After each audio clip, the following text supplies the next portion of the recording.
Magic.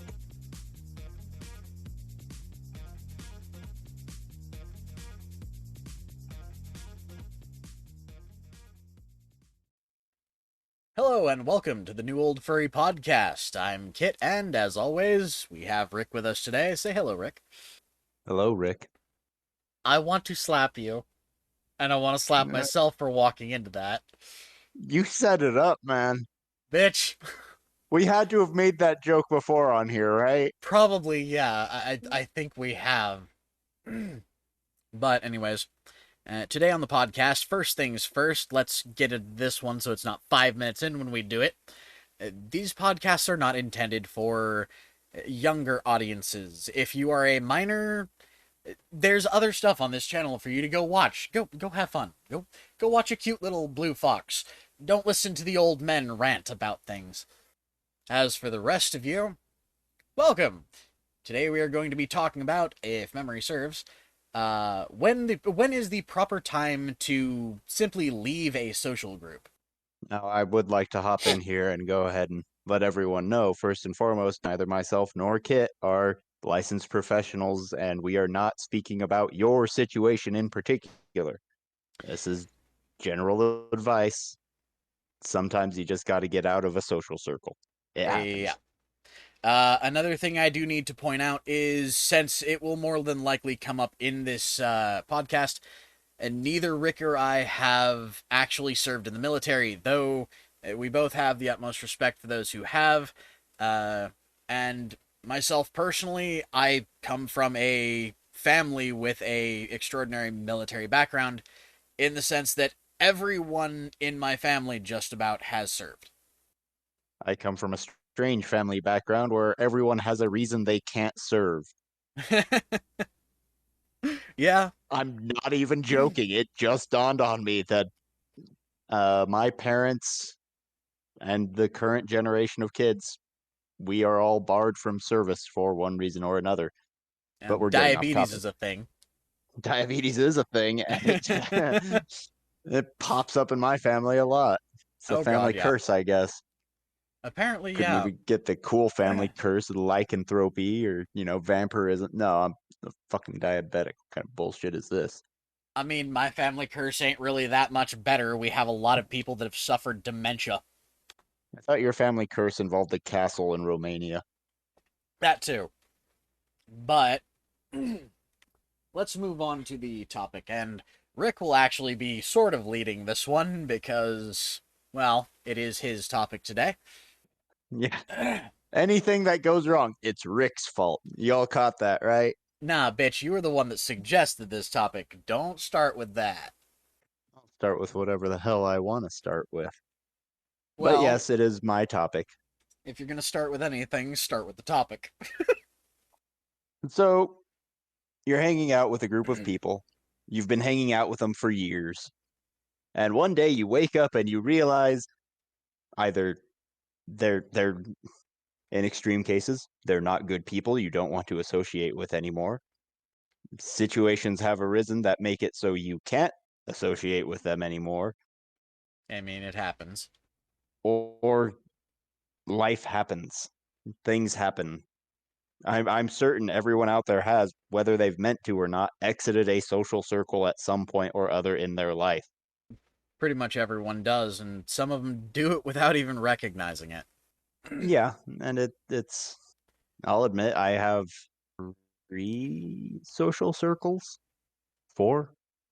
We'll go with 4 Folks, because I have the people I he's got very few circles. He's got a lot of straight lines. really. What? I had to make an art joke. I'm gonna send you the picture of of Rick without eyes again. God damn it. Show you Oh. my circles, motherfucker. Just watch out. That might become your profile picture for a couple seconds in the podcast. Oh, we have to save that for next month's because it's Oh, spooky that's month. right. I wonder, should we do that one from the convention? The only issue I see is trying to get it edited Yeah, that would be because hell. it'd be cutting it close. That would be hell. And it would mean I'd have to bring more of the recording equipment than I usually do. Yeah, I say we go ahead and we next month we do it early in the month and just get it knocked out. I mean, if we had the equipment to do it, and we didn't have the bad luck that we do with live events, I'd That say we've had why every not? time we've done a live Yeah, event. I'd say why not do a live event and make it a we ask the crowd for a discussion topic and just literally do an impromptu uh panel. I'd like to point out I know the crowd that gets attracted to your panels. I don't want to talk about the things they want me to talk about. Aw, but I mean, choice of dildos is a fun topic. That what You never know. You might give somebody a suggestion to go to the Bad Dragon booth and buy something. that would be my suggestion is there's the adult dealer's den right down the hall. Just head in there, look around, find something that sparks joy. I mean, you know they'd be asking you for, what would you buy? And then you'd have to go home with the knowledge that somebody probably bought a dick and is now using it thinking of you. Terrifying. If you're out there listening to this mysterious person who is sexualizing the sound of my voice, I guess, why? Also, hit me up. What's up? I'm free. Oh, I mean, if you guys like the sound of his voice, you should see him when he was all dressed up. If you I'm like very concerned by that phrasing. if you like loose fit clothing and skinny men. Anyways, we've gotten remarkably off topic. Very far off topic. By the way, this is also why we say these podcasts are not for kids. There's a lot of reasons they're not for kids, but that's a pretty good one right there. I mean, it's a pretty good one when it is sudden dildos everywhere. Ah, Anyway, leaving social circles. yep. So, rule number 1, depending on the situation. Actually, we'll start with a nice general rule. It is a strong rule that applies to every circumstance ever. Nobody can force you to stay in a situation you don't want to be I in a mean, social yeah. setting. If you Easiest want to way to leave deal a with friend something group like that or is just just say fuck off and leave. if you want to leave a social group or a social setting or just stop communicating with one person, it is your right to do so at any time. You're allowed. Yep. Don't let people try and guilt you into it. No, but nobody is your responsibility. Same can be said for the other way around, by the way. If you have friends that are essentially telling you, you must leave this social circle or we don't fucking want to be associated with you, there is always the option to tell them, okay, bye. It's more of a weigh the options thing at that point. Correct. I mean, after all, it's deciding which of the two social circles you're planning on leaving. And that's a question you legitimately may have to ask yourself from time to time. Yeah. And it is an unfortunate situation to find yourself in when you get put into that situation. But at that point, figure out which social circle is figure out which social circle is asking you to leave the other social circle because you probably don't want to be in that social circle to begin with. Usually, yeah. When when your social circle starts editing out your other social circles, That's usually a pretty huge red flag, people. yeah. It's the same to me as a girlfriend going, well, I don't like you talking to your friends. And that's a Hit legitimate conversation for. Actually, that one should have probably come up in it. the last one, shouldn't it? Last one, right? But Kit, that pussy game's strong though. I mean, personally, pussy wouldn't be the thing that keeps me in a relationship. So, if it's the pussy game's the only thing that's strong, Is actually a point that could be made here is the fact that if your social group includes a significant other, whether yours or a friend's, understand the dynamic is going to be weighed against you because of very the much so. sex card. Oh God, yeah. You, unless you have a very open group of friends who are not have no issues with sex, like between each other, I you're mean, going to be it's all about outvoted that every pleasure time. thing. Sorry, movie quote. Oh, So yeah, sometimes situations come up and it may legitimately be your friend and their significant other are, trying to control your life or determine what as a friend group you're going to do and you're constantly being, outvoted. yeah. It may be time to leave that social circle. Then there's also the all too common of, I joined this group of friends. We have something in common. A good example. We all play this one game together. Well, it was fun at first, but now, I mean, I'm not having fun and all of them are being assholes. Yeah, that one that one happens. And Yeah. it's once again, no one can force you to stay. Some will try. Oh, a lot of people will try and guilt you into it. Yeah, That that like legitimate. that Well, we need you here to take on this dungeon raid. that's nice. You guys can keep the character. I If only it were that easy. Well, actually, in some it, cases it is. if you're playing D&D, all right, someone else can play the character. I don't care. I'm out. Yep. That's another thing of that's another discussion for one of our D&D ones is whether or not you should allow somebody else to play your character when you're not there. That's an entire different discussion for a different time because that's a I know, that's what I was saying. One of our more D&D focused rants, that's got to be a topic we discuss because there are some people that do that. There are some GMs that will legitimately force you to agree to do that because they make your character integral to the story, which it's which kind of the one mark of a once bad again, GM. it, it could be, and it's if the GM can't react and change on the fly, yes, it's a mark of a bad GM. Yep. Either that or But it's just the that's mark of a power tripping GM, which those are always fun. oh yeah, I control this world. That's nice. I'm leaving your world. Bye. Thanks, you just gave me the idea of for you to be allowed to leave this campaign, there's a side quest. Well, what's the side quest? You need to build a rocket. To play Kerbal Space Program for 3 hours and reach the moon. God damn it. Oh. But yeah, no. Back to our initial topic. We're getting sidetracked a lot. Yes, we know.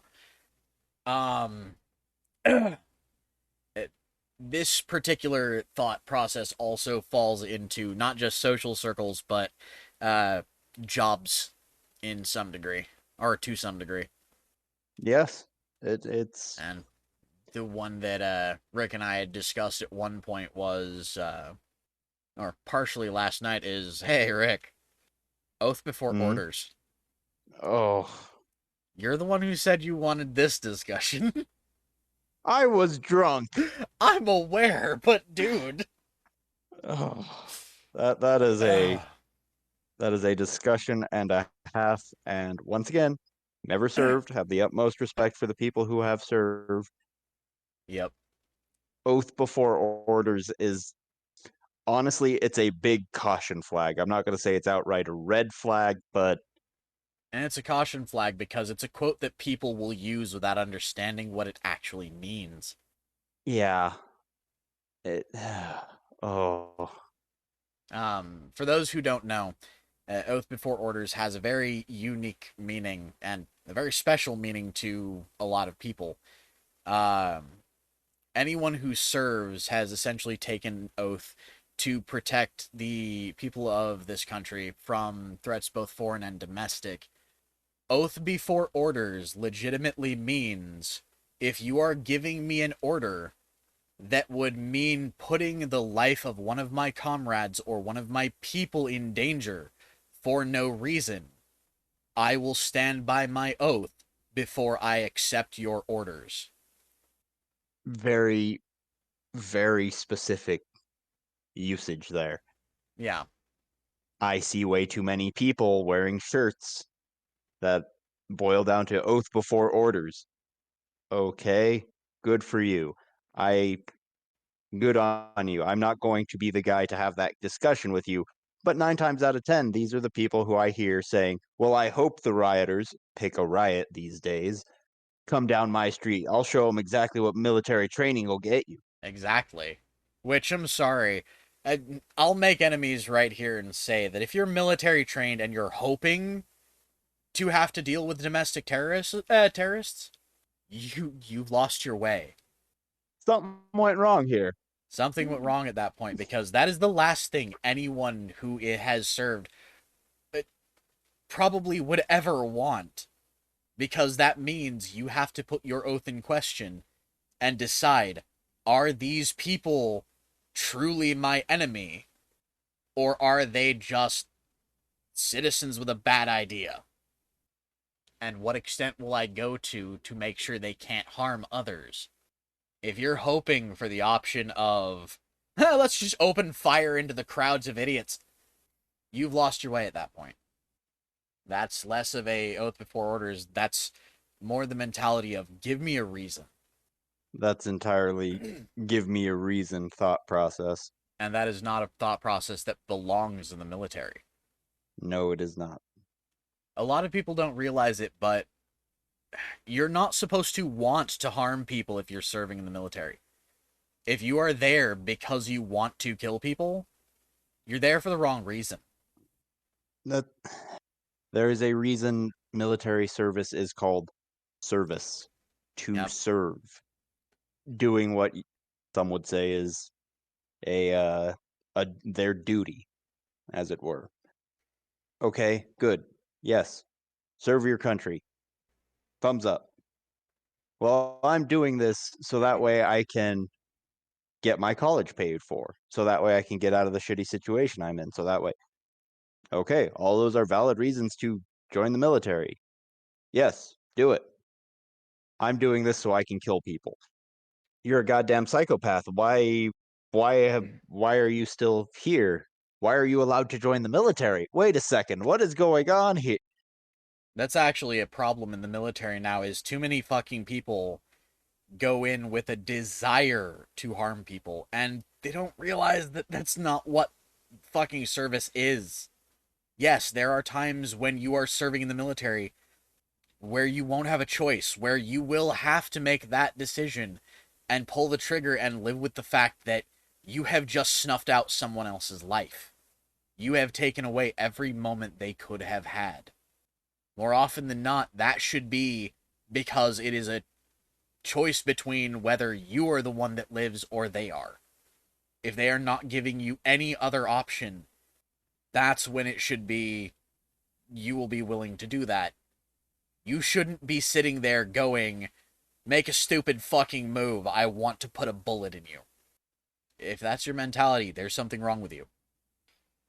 And I know we're probably going to get yelled at in equal measure, yelled at and probably thanked for saying this sort of shit in equal measure That because there are a lot of people out there that are serving because they want to fuck people up. yeah, and there's two individuals running a podcast on YouTube. We are not going to change the world. Oh god, no. This is literally just us speaking our minds. If people listen and agree, fine, you agree. Cool. Nice to meet you. If you disagree and are willing to sit here and have a civil discussion, good on you. We'll have a civil discussion. There are too many people that are going to take what we're saying and go, "You're fucking fascists!" Fascists or communists or Nazi. anti-American Nazis. I mean, it sounds like a cop out here, but we're not. I mean, oh, not really. It, And people will believe what they want, but I mean, I'm more proud of my family members who fought in World War II for the sake of, stopping the Nazi regime than I would be of anybody who glorifies Nazis. oh, but don't you know we need to build a statue to commemorate the guy who killed Hitler? That would be like building a statue to commemorate the dude that fucking flew the Enola Gay. No. Glorifying a murderer no matter what, even if it is in the process of killing a tyrant. I don't like the idea of glorifying a murderer. I'd like to point out the joke here that you clearly missed, and What? now it's recorded. Hitler committed suicide. Oh, you're right. Fuck. I was thinking of the dude that died trying to suitcase bomb the bastard, wasn't I? Probably. Yeah, no, there's a movie made about that dude who literally, I believe he died trying to suitcase bomb a meeting that Hitler was in. I believe you're talking about Operation Valkyrie. Yeah. He either died in the explosion or he was discovered. I can't remember which. Couldn't tell you. There were a lot of attempts on Hitler's life, and they all failed until he took it into his own hands. Boy got all fired up, stuck it in his mouth and fired up. Could have done it a decade earlier and saved a lot of lives. Oh, but then where would he have gotten the red paint? That, by the way, was a very bad joke, and I'll acknowledge that. That was a terrible joke. God, yeah. Still, though, I do agree he probably should have blown his own brains out about a decade earlier. I feel like we've gotten off topic again. What is that? Kind of. 5 times within the I first mean, 30 I minutes? mean, in a sick way, we're still talking about leaving social circles because, well, Kids, kids listening to this at home, don't commit suicide. Just don't. That seriously, suicide is the last thing you should be thinking about. It is legitimately a uh, long-term fix for a very short-term problem. It should never be your option. That said, returning to the concept of leaving social circles, and going back to the whole military concept of the true meaning of oath before orders, for somebody who is willing to go, your orders are in direct defiance of the oath I took. I am willing to defy orders because I do not believe that this should be done. For those who serve, everyone who has served who hears this will immediately recognize you do that and you're court-martialed. At minimum, you're facing time in a military brig. Uh, at most likely, and that time can be anywhere from a couple years to a couple decades, depending on the circumstance. I don't believe There's it has been used in a while, but it could be brought up as a treason. yeah. There are always consequences to making that choice. And it's no different in leaving a social circle. Just let's say you have a group of friends that play D&D. If you just decide that you no longer fit in with that group and leave, there's consequences. You may lose friends, you may lose contact with people you enjoy talking to. But at the same time, if it is what is right for you, weigh the options, and if it's what you need to do, do it. If you feel that the friend group you are contemplating leaving only talks to you when they need something, if you feel as though the idea of hanging out with them literally drains you and it's a weekly event and you feel like you are not prepared, you cannot do this, it may be time to leave the group. Now, that said, I will also point out, do not just do the I'm out, bye, fuck you, leaving with no warning.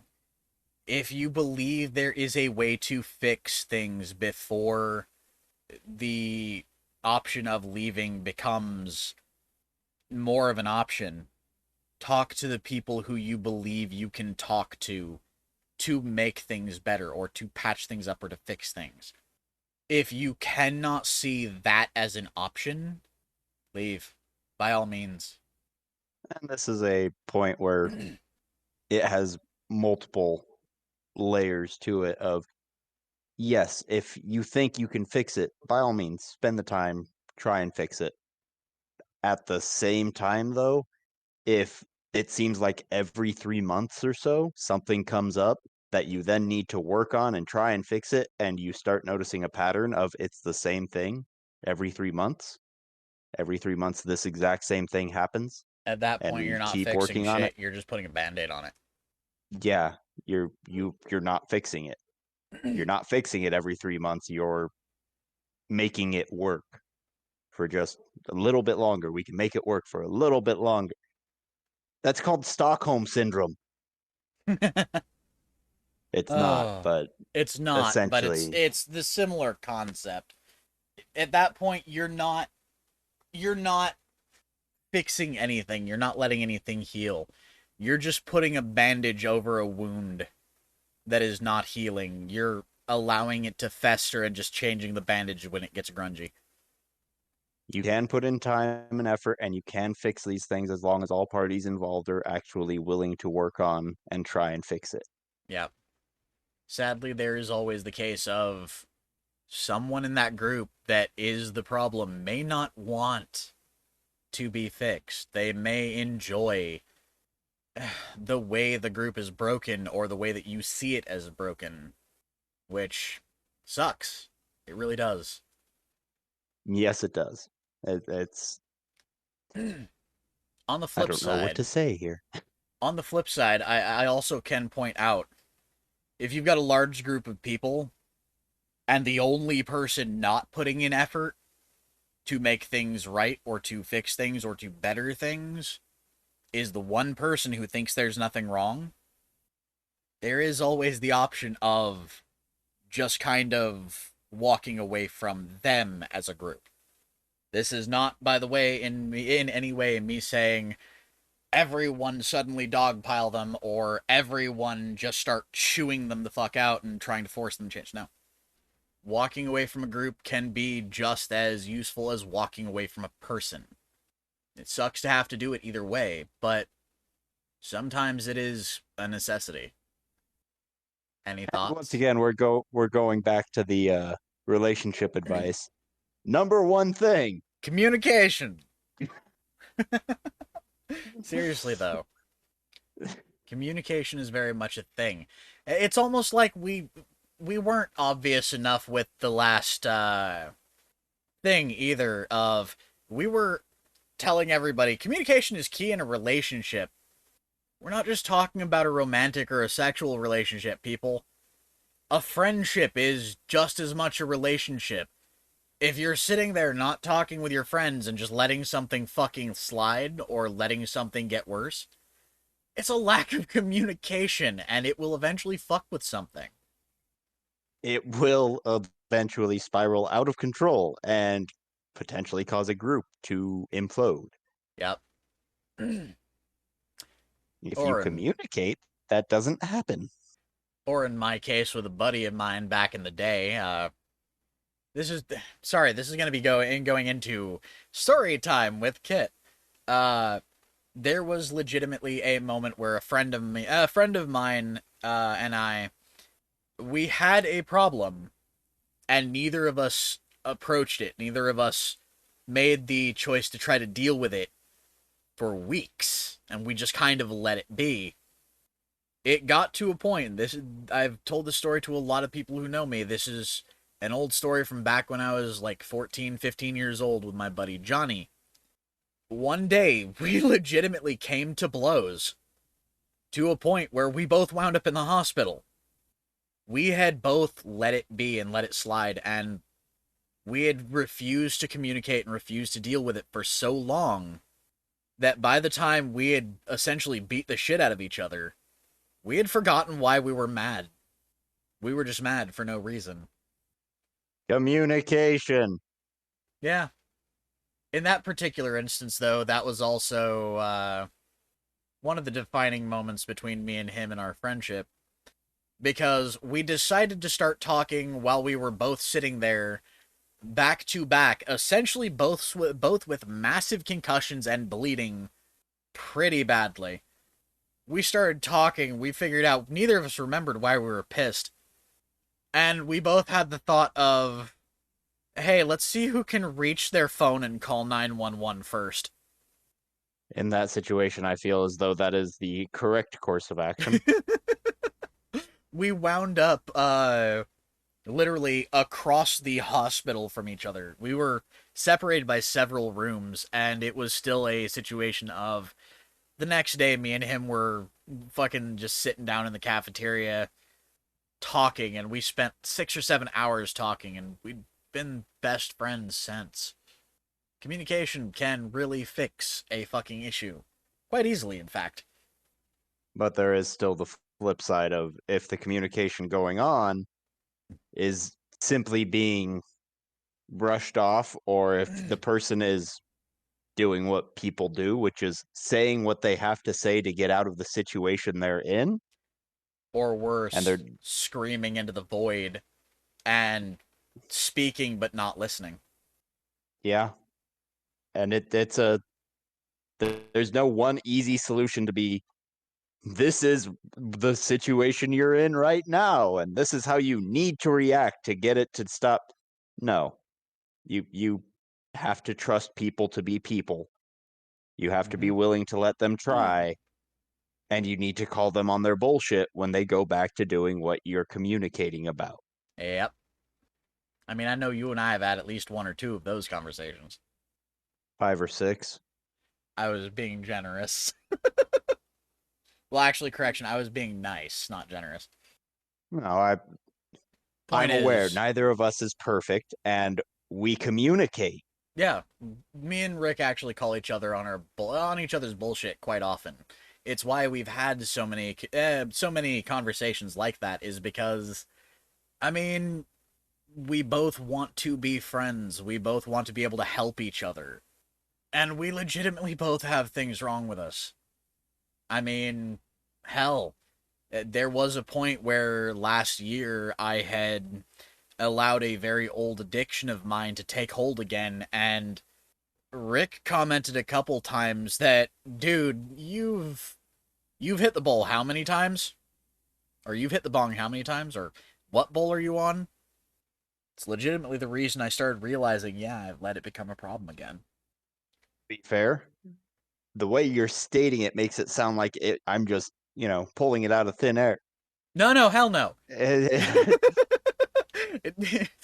Simply put, whenever he had to ask something like that, the response was usually about, oh, this is probably my ninth uh, in the last 2 hours. No, and it, what it was my was response to that? Do you remember? usually it was might want to slow down. It was either you might want to slow down, or because sometimes you would say whatever number it was within whatever time frame it was, Like it was okay. Yeah, no, I know. and then you would just stop and realize what you had just said. Yeah. And I wouldn't have to say anything more. It was just, Yeah, no, I appreciate it. There was more than once that I had a moment of just, I mean, I'm only on my seventh bowl. Wait, I started smoking like an hour ago. I'm gonna go sit down. Hey, let's go watch some YouTube on Watch Together. I need to let some of this out of my system. it was quite amusing because half the time he didn't realize it. Anyone who has gotten drunk or high knows exactly what I'm about to describe. The You've, change in position mm-hmm. where it all hits you at once. Yeah. As long as I'm sitting here, I could drink all night long and it's fine. I don't feel a thing. As soon as I stand up, oh fuck. I, that actually reminds me of a weird story that my granddad told me, where he was sitting there drinking slow gin with the boys playing poker, and all of a sudden he needed to use the restroom. So I told him, uh, I'm gonna hold out a hand. I need to go to the restroom. Went to go stand up, and his legs didn't work, and he fell flat on the ground. And one of his buddies looked at him, and went, "You okay?" My legs aren't working. Yeah, you've had like 9 fucking glasses. I'm amazed you're still conscious. Oh, it's a It very happens. easy thing to let happen, and it's it's very much a sign that you have a problem. Either that, or it could very simply be the problem is you're new to this and you didn't know that was a phenomenon that happens. It happens. It happens. It's Oh, always amusing to me whenever I get to talking to someone who's just getting into drinking, because that is my drug of Oh choice God. because of chemical imbalances in the brain. Who knows? How many times, Kit, do you have the new guy say, either I could outdrink you, outsmoke you, outdo the drug of choice over you? It was back in my heyday, back when I was smoking weed for the sake of being able to feel anything. It was very, very common for the new guy in the group to go, well, you're a lightweight. I can smoke more than you. I would pass him the fucking pipe, let him hit it once.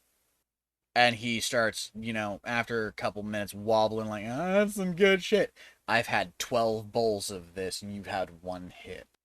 I can walk a straight line, can you? Don't Yeah, get no, addicted it's to things, common. kids. Don't get addicted to things. Because legitimately there was a point in my life where I was so addicted to marijuana that I legitimately couldn't feel any emotion without being high, other than sorrow. I was I was not okay on so many levels, and I used a drug to try to fix it. That is one of the worst mistakes you can ever make.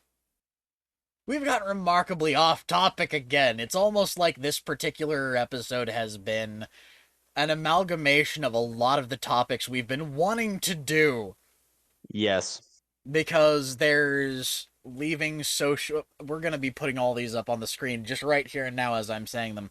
Leaving social circles, issues with the way people are mindset wise nowadays, addiction and why it's a bad thing, the need for communication. Well, wow. Dildos. You Dildos. forgot about dildos. I mean, I know I want a conversation about dildos, but did you want the conversation about somebody thinking of you while riding a horse cock? Once again, if you're out there, mysterious person who is doing this, thank you for the compliment, but I'm not packing that much. True. I mean, but wishful thinking is better than fishful winking. Can you hear the facepalm? Yes. Good. I love the fact that some of my granddad's old sayings are just ones that will make Rick's brain just screech to a halt to the point where I can audibly hear the hamster skid in the fucking hamster wheel and go, "What the fuck?" I upgraded to a gerbil, thank you. I mean, to keep up with me, sometimes you need it. A little more power helps. Because my particular brand of crazy can be taxing on the brain sometimes, and we all know it. We You remember the early days of this podcast? Back when we were All planning to 10 just let it be a episodes stream? ago. When we were planning on letting it just be a stream of consciousness? Yeah. Then we started like actually trying to get some order to them. We kind of got there. We're kind of halfway to. We start out with a topic, but, well, this is a stream of consciousness that we are two old, jaded, slightly crazy fucks. Slightly jaded, slightly crazy fox, too. Which, by the way, it makes me giggle that we are both hybrids of fox. Fox and wolf, fox and hyena. Now all we need to do is get somebody on here who's a fucking fiote. No, we do not need that kind of chaos in our lives. Aww. I know a couple timid and mildly sane fiotes. No, you just haven't seen their crazy yet. No, I've seen his crazy. His crazy's pretty tame. Bleh. What else should we talk about? Because I think we've kind of already beaten the horse to death just a little bit on the idea of leaving social circles and the things we can do to avoid leaving them if we truly want to fix them, and the idea of dildos and military service and what the fuck your oath should mean, or what your What the purpose oath for actually being says. there means or should be, what the oath actually says. All of that. We've talked about a lot of shit today. Yeah. For those of you wondering, yes, Kit and I will be in attendance at BLFC. If you see us, come up, say hi, find Uh, out what I actually look like. yeah, if you find me and are wondering who the voice that usually joins me is, I'll gladly point him out so you can ask him, for a suggestion on what to buy at the Bad Dragon stall. But realistically, we'll probably point you closer to Wandering Bard or if they've got a stall again this year, probably what was that one? Oh wait, no, they Which didn't have a one? stall at BLFC. They had one at the Midnight Bazaar in 2000. No, in 2020. It was Uh, 2020, the only con we got to go to there. yeah. Didn't it was one that you like, Goblin Emporium, or didn't they have a Yes, stall there? I I thought they did. they might have possibly. I thought they did because weren't they the ones with? Or wasn't Goblin Emporium the one with the Displacer Beast tentacle? No, that's Wandering Bard. Oh, you're right. Regardless, we know a fair bit about sex toys. If you want to stop by at BLFC, say hi, uh, ask about sex toys, feel free. I Just don't know why you're putting this idea into people's heads. for Look, if God, you want to come up and talk to us, that's great. We would be happy to talk to you. Please don't open up with sex toys. oh God, don't open up with the sex toys. And please, for the love of God, don't ask about the sex toy chair.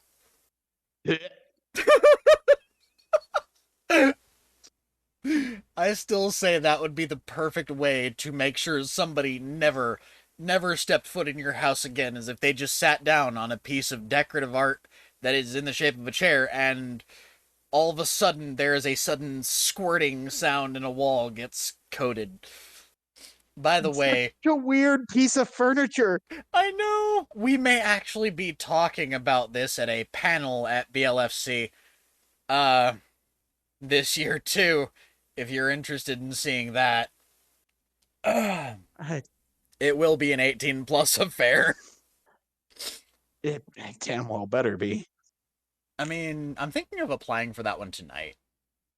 Eh, we'll see. Anyways, I think that's where we're gonna probably leave this off. This is gonna be one of our shorter ones. It's not too terribly short. We should be at about 50 minutes, right? We're at about 50 minutes, but we've probably got about 10 minutes of dead air in this one. Oh Not well. really. We actually kept up the conversation this time. We'll see. We'll see. My bet is we'll probably be under 50, like under 50 minutes by a fair margin. Not under 40, but definitely under 50. Um, but anyways, Well, um, if you enjoyed this random stream of consciousness that started out with, leave toxic social circles behind you because it's your right to, and ended with the stool. oh, that's all for this one. It has been weird, and I do, to some degree, apologize, but it's more of a sorry, not sorry. Uh, I apologize for nothing. You people stuck around for this one. It's on you. I mean, yeah, kinda. Anyways, We in just told you how to leave these toxic social circles and you stuck around.